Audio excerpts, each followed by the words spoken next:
warahmatullahi wabarakatuh. Perkenalkan, nama saya Erna, calon guru penggerak Angkatan 11 dari Kota Depok. Pendidikan guru penggerak sudah banyak mengubah mindset saya sebagai guru. Banyak hal yang sudah saya pelajari dan saya dapatkan selama menjadi CGP Angkatan 11. Dalam pendidikan guru penggerak ini, saya didampingi oleh Bapak Deni Permana sebagai fasilitator dan Ibu Indah Sriwardhayani sebagai pengajar praktik saya. Dari kutipan di atas, pendidikan merupakan proses menuntun penguatan karakter dan nilai-nilai kebajikan universal yang diterima di seluruh dunia. Pendidikan karakter sangat penting, apalagi di zaman yang sudah modern seperti ini. Penguatan nilai karakter sangat dibutuhkan generasi sekarang. Untuk mencetak generasi pintar, tidak hanya di bidang intelektual saja, tetapi juga mempunyai akhlak dan adab yang tinggi. Berikut kita akan lihat bagaimana filosofi Ki Hajar Dewantara dengan Pratap Triloka memiliki kaitan dengan penerapan pengambilan keputusan sebagai seorang pemimpin. Ki Hajar Dewantara adalah tokoh pendidikan Indonesia. Filosofinya yang dikenal dengan Ing Ngarso Sung Tulago, Ing Madya Mangunkarsa, Tut Wuri Handayani, yang mengandung makna. Dalam konteks pengambilan keputusan, filosofi ini mengajarkan bahwa pemimpin harus memimpin dengan memberikan contoh yang baik, mendorong kreativitas dan partisipasi dari bawah, serta memberikan dukungan dan bimbingan yang diperlukan untuk memungkinkan anggota tim berkembang dan mengambil inisiatif sendiri. Sedangkan Pratap Triloka merupakan pemikiran tentang keseimbangan dan harmoni dalam kehidupan. Dalam konteks pengambilan keputusan, sebagai seorang pemimpin, filosofi Pratap Triloka juga menekankan pentingnya harmoni dan integrasi dalam seluruh sistem yang membantu dalam menciptakan lingkungan yang mendukung pertumbuhan dan inovasi. Bagaimana nilai-nilai yang tertanam dalam diri kita berpengaruh kepada prinsip-prinsip yang kita ambil dalam pengambilan suatu keputusan. Nilai-nilai bagi seorang guru penggerak adalah berpihak kepada murid, mandiri, kolaboratif, reflektif, dan inovatif. Nilai-nilai tersebut harus ada dalam proses pengambilan keputusan. Nilai-nilai tersebut sebagai cerminan dari arah keputusan yang akan kita ambil. Bagaimana kegiatan coaching bimbingan yang diberikan pendamping atau fasilitator dalam perjalanan proses pembelajaran kita, terutama dalam pengujian pengambilan keputusan yang telah kita ambil? Apakah pengambilan keputusan tersebut telah efektif? Masihkah ada pertanyaan-pertanyaan dalam diri kita atas pengambilan keputusan tersebut?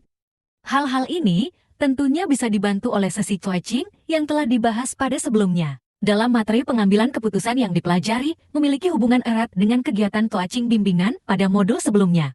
Pada proses coaching, kita membentuk coach dalam menentukan atau mengambil keputusan, sedangkan pada modul ini kita merefleksikan apakah keputusan yang kita ambil dapat dipertanggungjawabkan menjadi win-win solution ataukah justru akan menimbulkan masalah di kemudian hari. Dalam pembelajaran pengambilan keputusan ini, kita diberikan panduan tentang 4 paradigma, 3 prinsip, dan 9 langkah pengujian keputusan yang kita ambil. Bagaimana kemampuan guru dalam mengelola dan menyadari aspek sosial emosionalnya akan berpengaruh terhadap pengambilan suatu keputusan, khususnya masalah dilema etika. Pengelolaan dan kesadaran aspek sosial emosional memainkan peran penting dalam proses pengambilan keputusan, terutama ketika menghadapi dilema etika. Guru yang mampu mengelola emosi mereka, kesadaran diri, manajemen diri, kesadaran sosial dengan rasa empati yang tinggi terhadap orang lain, tetap menjaga hubungan komunikasi baik dengan orang yang terlibat, dan tetap konsisten dengan nilai-nilai etika mereka. Bagaimana pembahasan studi kasus yang fokus pada masalah moral atau etika kembali kepada nilai-nilai yang dianut seorang pendidik?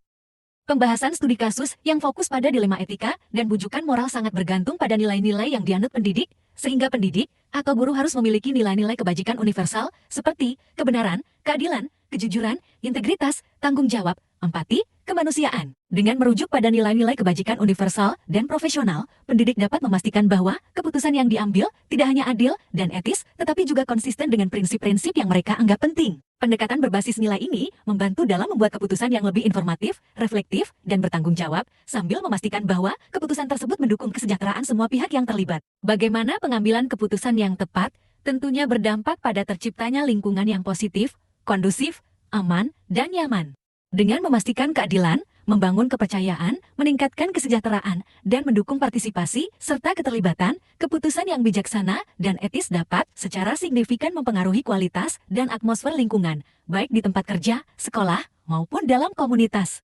Apakah tantangan-tantangan di lingkungan Anda untuk dapat menjalankan pengambilan keputusan terhadap kasus-kasus dilema etika ini? Adakah kaitannya dengan perubahan paradigma di lingkungan Anda? Tantangan dalam pengambilan keputusan terkait dilema etika seringkali terkait dengan konflik nilai, tekanan eksternal, keterbatasan informasi, kompleksitas situasi, perbedaan perspektif, dan kepatuhan terhadap regulasi. Apakah pengaruh pengambilan keputusan yang kita ambil ini dengan pengajaran yang memerdekakan murid-murid kita? Bagaimana kita memutuskan pembelajaran yang tepat untuk potensi murid kita yang berbeda-beda? Pengambilan keputusan dalam pengajaran mempunyai pengaruh yang besar terhadap kemerdekaan murid dalam proses pembelajaran.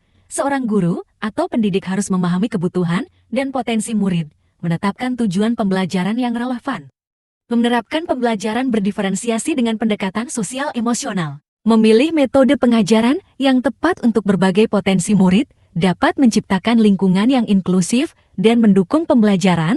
Dengan keputusan yang baik, pendidik dapat menciptakan pengalaman pembelajaran yang memberdayakan murid untuk mencapai potensi optimal mereka. Bagaimana seorang pemimpin pembelajaran dalam mengambil keputusan dapat mempengaruhi kehidupan atau masa depan murid-muridnya? Keputusan yang diambil oleh seorang pemimpin pembelajaran mempengaruhi berbagai aspek pengalaman pendidikan murid.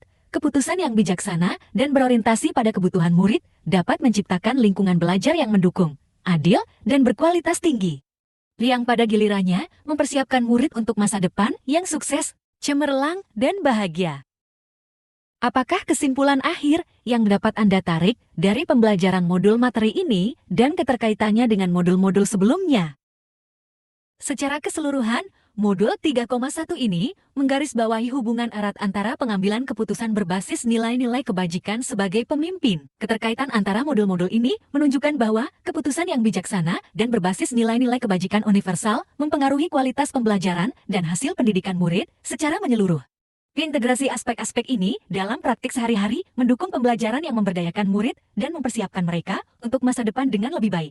Sejauh mana pemahaman Anda tentang konsep-konsep yang telah Anda pelajari di modul ini, yaitu dilema etika dan bujukan moral, 4 paradigma pengambilan keputusan, 3 prinsip pengambilan keputusan, dan 9 langkah pengambilan dan pengujian keputusan? Adakah hal-hal yang menurut Anda di luar dugaan? Dilema etika benar versus benar adalah situasi yang terjadi ketika seseorang harus memilih antara dua pilihan, di mana kedua pilihan secara moral benar, tetapi bertentangan. Sementara itu, rujukan moral benar vs salah yaitu situasi yang terjadi ketika seseorang harus membuat keputusan antara benar dan salah. Dalam pengambilan keputusan, bukan hanya didasarkan pada pemikiran dan pertimbangan semata, namun sangat diperlukan adanya paradigma, prinsip, dan langkah-langkah pengujian pengambilan keputusan, agar keputusan yang diambil tepat sasaran dan bermanfaat untuk orang banyak. Sebelum mempelajari modul ini, pernahkah Anda menerapkan pengambilan keputusan sebagai pemimpin dalam situasi moral dilema? Bila mana pernah, apa bedanya dengan apa yang Anda pelajari di modul ini? Sebelum mempelajari modul ini, dalam pengambilan keputusan, saya biasanya memanfaatkan prosedur umum yang berlaku. Setelah mempelajari modul ini, saya mencoba menerapkan analisa berdasarkan 4 paradigma, 3 prinsip, dan 9 langkah pengambilan keputusan. Bagaimana dampak mempelajari konsep ini buat Anda? Perubahan apa yang terjadi pada cara Anda dalam mengambil keputusan sebelum dan sesudah mengikuti pembelajaran modul ini? Perubahan terbesar yang saya alami yaitu 1. Berhati-hati dalam bertindak dan mengambil keputusan. 2. Mempunyai pola yang teratur dalam menganalisa sebuah masalah. 3. Meningkatnya empati pada diri sendiri untuk memahami permasalahan yang terjadi pada orang lain. Penting mempelajari topik modul ini bagi Anda sebagai seorang individu dan Anda sebagai seorang pemimpin. Sebagai seorang individu, membuat saya berkembang menuju arah yang lebih baik dalam membuat keputusan yang lebih bijaksana dan konsisten dengan nilai-nilai kebajikan universal yang saya yakini. Sebagai seorang pemimpin, saya harus mampu mengambil sebuah keputusan terbaik, adil, efektif, dan bertanggung jawab, serta dapat menciptakan lingkungan kerja yang positif. Keterampilan dan pemahaman yang diperoleh dari modul ini tidak hanya meningkatkan kualitas pengambilan keputusan, tetapi juga memperkuat integritas dan kredibilitas saya sebagai pendidik. Demikian, dan terima kasih. Guru bergerak. Indonesia maju.